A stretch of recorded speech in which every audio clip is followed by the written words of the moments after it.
Hello दोस्तों, स्वागत है आपका हमारी इस नई वीडियो में। आप देख रहे हैं आपका अपना यूट्यूब चैनल अप्रेंटिसशिप गाइड, जिसमें है ऑल अबाउट अप्रेंटिसशिप ट्रेनिंग।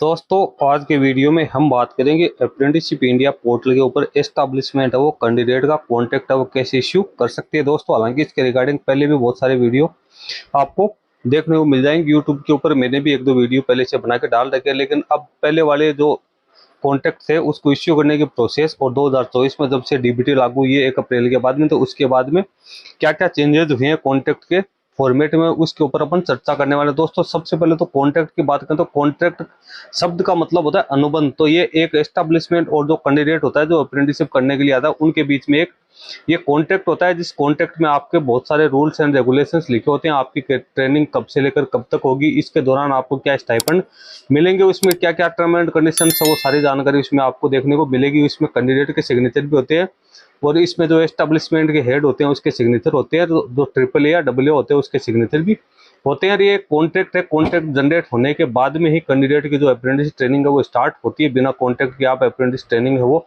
नहीं कर सकते। कई कैंडिडेट्स कमेंट करते हैं कि उनका कॉन्ट्रैक्ट है वो लेट इश्यू हुआ है, इश्यू नहीं हुआ है। तो जब से कॉन्ट्रैक्ट इश्यू होता है उसके बाद में ही आपकी अप्रेंटिस ट्रेनिंग है वो स्टार्ट होती है, और उसके लिए भी अप्रूव्ड होना जरूरी है ट्रिपल ए या डबल ए से। उसके बाद में आपकी ट्रेनिंग स्टार्ट होती है। तो कॉन्ट्रैक्ट किस प्रकार से इश्यू होता है, कॉन्ट्रैक्ट इश्यू करने में कितने फेज होते हैं, इसमें कौन कौन से जो एजेंसीज है जिनको काम करना पड़ता है, एस्टैब्लिशमेंट को क्या करना होता है, शुरू से लेकर लास्ट तक की सारी जानकारी इस वीडियो में आपको देने वाला हूँ। और कौन कौन से ऑप्शन है जो कि एस्टैब्लिशमेंट को ध्यान में रखने चाहिए जब वो कॉन्ट्रैक्ट इश्यू करती है। इसके साथ ही कैंडिडेट्स है तो कैंडिडेट्स को साइन करने के लिए कितने दिन का टाइम मिलता है, यदि कैंडिडेट साइन नहीं करता है कॉन्ट्रैक्ट के ऊपर तो कॉन्ट्रैक्ट का क्या होता है, कॉन्ट्रैक्ट एक बार कैंसिल हो गया तो उसके बाद में किस प्रकार से आप दोबारा उसका कॉन्ट्रैक्ट इश्यू कर सकते हो या नहीं कर सकते, इसके बारे में भी सारी जानकारी मैं आप लोगों को देने वाला हूं। तो दोस्तों चलते हैं बिना देरी के एनएपीएस पोर्टल की ऑफिशियल वेबसाइट पे और जानते हैं प्रोसेस। इस वीडियो में मैं आपको लाइव करके दिखाऊंगा कॉन्ट्रैक्ट किस प्रकार से आप है वो इश्यू कर सकते हैं।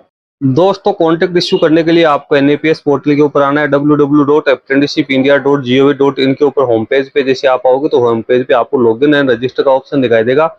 इसमें एस्टैब्लिशमेंट आपको सिलेक्ट करना है। इसमें लॉगिन एज एन एस्टैब्लिशमेंट पे क्लिक करके ईमेल आईडी डालनी है, पासवर्ड डालने हैं और यहाँ पे जो कैप्चा दिया कैप्चा डाल के लॉगिन आपको करना। ओटीपी आएगा, ओटीपी आपको यहाँ पे डालना है। जैसे आप ओटीपी डाल के लॉगिन करोगे तो आप अपने जो एस्टैब्लिशमेंट के डैशबोर्ड के ऊपर लॉगिन हो जाओगे। यहाँ पे डैशबोर्ड में आप जो लेफ्ट साइड में देख सकते हो आपको मेन्यू बार दिया हुआ है। यहाँ पे 3 ऑप्शंस आपको मिलते हैं किस प्रकार से आप कॉन्ट्रैक्ट इश्यू कर सकते हैं। आप कैंडिडेट्स में जाके ऑप्शन चूज कर सकते हो, इन्विटेशन में जाके चूज कर सकते हो और एप्लीकेशन में जाके चूज कर सकते हो। लेकिन सबसे बढ़िया ऑप्शन आपको एप्लीकेशंस में जाना है, क्योंकि एप्लीकेशंस में वो लिस्ट आपको देखने को मिलेगी जिन्होंने आपके एस्टैब्लिशमेंट में अप्रेंटिसशिप के लिए अप्लाई किया है। आपको एप्लीकेशंस पे क्लिक करना है।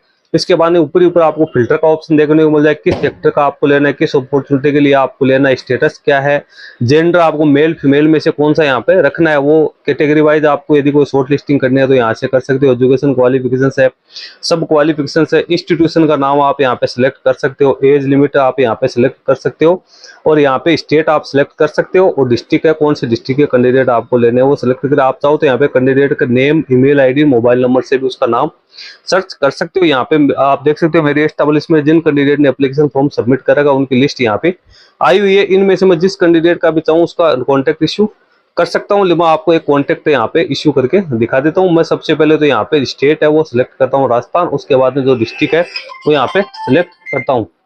अब आपको इसमें से एक कैंडिडेट को सिलेक्ट करना है, फिर एक्शन का बटन दिया हुआ इसमें 3 ऑप्शन आपको देखने को मिलेंगे। 3 नंबर का लिखा हुआ इश्यू कॉन्टैक्ट, आप यहाँ पे इश्यू कॉन्टैक्ट पे क्लिक करना। आप चाहो तो कैंडिडेट के नाम के ऊपर क्लिक करके भी इश्यू कर सकते हो, लेकिन बेटर ये रहेगा इश्यू कॉन्टैक्ट पे आपको क्लिक करना। इश्यू कॉन्टैक्ट में सबसे पहले ऊपर ही ऊपर आपको कैंडिडेट की डिटेल आपको देखने को मिलेगी, उसके रजिस्ट्रेशन नंबर, उसकी ईमेल आईडी, केवाईसी कंप्लीटेड है या नहीं है, ये चीज एस्टैब्लिशमेंट को जरूर देखनी है। किस अपॉर्चुनिटी के लिए अप्लाई किया है, कौन सी अपॉर्चुनिटी कैंडिडेट के बाद कौन सी योग्यता है वो करनी है। फिर नीचे मंथली स्टाइपेंड है, ये कैंडिडेट को ध्यानपूर्वक बढ़ना, एस्टैब्लिशमेंट को ध्यान से बढ़ना है।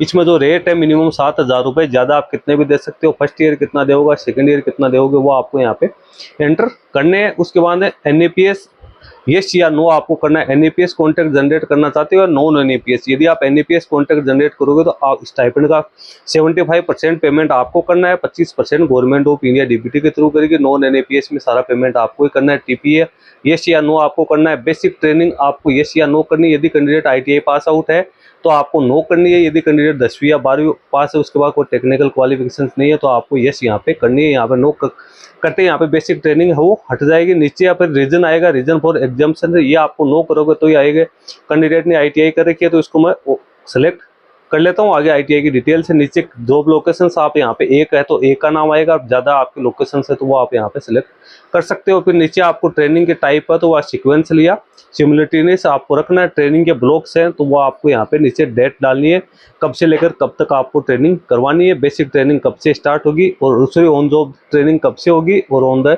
जो ट्रेनिंग का एंड है वो कब से होगा। मैं यहाँ पे 1 साल आपको सिलेक्ट करके दिखा देता हूँ। यदि आप बेसिक ट्रेनिंग ऐड करते हो तो यहाँ पे NA की जगह बेसिक ट्रेनिंग की डिटेल आ जाएगी, लेकिन बेसिक ट्रेनिंग जो नॉन ITI कैंडिडेट होते हैं उसके लिए होती है यहाँ पे। और नीचे जो ट्रेनिंग ब्लॉक्स है, ये हावर्स है, ये ऑटोमेटिक जो डिसाइड किए गए हैं DGT की ओर से, तो ये ऑटोमेटिक रहेंगे। इसमें आप किसी प्रकार का कोई चेंजेस है नहीं कर पाओगे। आपको सबसे पहले तो यहाँ पे डेट डालनी है। 1 साल के लिए अप्रेंटिस रखते हैं, ITI पास आउट कैंडिडेट को 1 साल के लिए रखा जाता है, तो 1 साल आप यहाँ पे चूज कर सकते हो। कोई भी डेट है उससे 1 साल आप तक यहाँ पे रख सकते हो। बेसिक ट्रेनिंग है वो 15 महीने की यहाँ पे होती है, तो 3 महीने की बेसिक ट्रेनिंग प्लस ये हो सकता है, लेकिन अपन सिर्फ ITI पास आउट को सिलेक्ट कर रहे हैं तो 1 साल ही यहाँ पे रखेंगे। डेट सेलेक्ट करने के बाद नीचे आपको एक सेव का ऑप्शन दिया हुआ, आपको सेव के ऑप्शन के ऊपर क्लिक करना होगा। सेव के ऑप्शन पे क्लिक करने के बाद में ही आपकी जो ये डिटेल्स है ये सेव होगी। मैंने यहाँ पे 1 साल है वो यहाँ पे सिलेक्ट कर लिया। उसके बाद में नीचे जो सेव का ऑप्शन दिया हुआ है मैं इसके ऊपर है वो क्लिक करूंगा। जैसे मैं इसके ऊपर क्लिक करूंगा तो ये सबमिट है वो हो जाएगा। आपको